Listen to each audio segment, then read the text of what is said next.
thousands of voices rose up in Lower Manhattan, a powerful chorus of dissent and determination echoing through the concrete canyons. The air crackled with anticipation as people from all corners of the city converged, their shared purpose binding them together. And trust me, you could feel it in the air. The collective energy was palpable, a living, breathing entity fueled by passion and a deep-seated desire for change. It was more than just a gathering. It was a statement. Foley Square, right by City Hall, was absolutely packed, a sea of faces stretching as far as the eye could see. Every inch of available space was occupied by individuals united in their cause. As New Yorkers turned out in force to protest against ICE deportations, their presence a testament to the city's unwavering commitment to social justice. The sheer number of participants sent a clear message to those in power. This wasn't just another day in New York City. This was a moment of reckoning, a time for the city to stand up and declare its values to the world. The energy was electric, a vibrant current of hope and defiance surging through the crowd. You could feel it in your bones, a tangible force connecting everyone present. Loud shrieks piercing the air, expressions of raw emotion and unfiltered frustration, powerful chants resonating with the collective will of the people, echoing off the surrounding buildings. And a sea of signs reading "Abolish ICE" and "ICE out of New York," each sign a personal declaration, a visual representation of the protesters' demands. People from all walks of life gathered together, a mosaic of backgrounds and experiences united by a common cause. It was a powerful display of solidarity, transcending social and economic divides, flooding the streets, demanding the end of what they call an unjust immigration enforcement system. They were disrupting the status quo, forcing the city to confront the realities of its immigration policies. At the heart of it all, a call for action, a demand for immediate and meaningful change. The protesters weren't content with empty promises. They wanted concrete steps towards a more just and equitable system. Demonstrators weren't just rallying against deportation. They were pushing for real systemic change, challenging the very foundations of the current immigration system. The chants were relentless, a rhythmic pulse of resistance that refused to be silenced.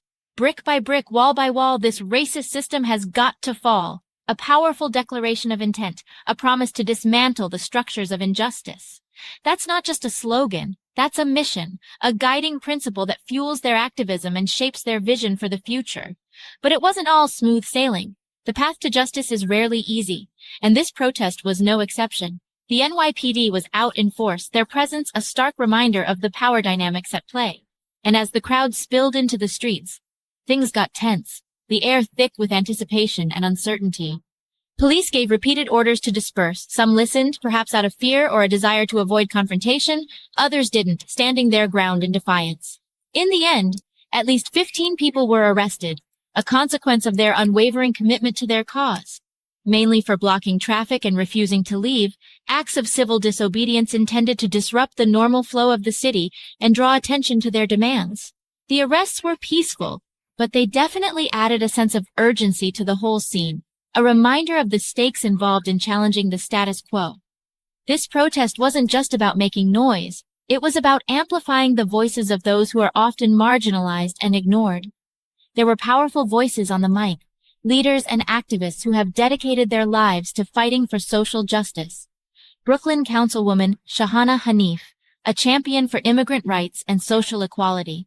And New York City public advocate Jumaine Williams, a vocal advocate for marginalized communities and a fierce critic of unjust policies. They didn't mince words, their speeches filled with passion and conviction. Their speeches cut straight to the point, calling for nothing less than the abolition of ICE and an end to deportations, demands that resonated deeply with the crowd. They spoke about solidarity, justice, and the need for New York to lead the way on humane immigration policy, inspiring the crowd with their vision for a more just and compassionate city. For many in the crowd, this is about more than just one agency. It's about the broader fight for human rights and social justice.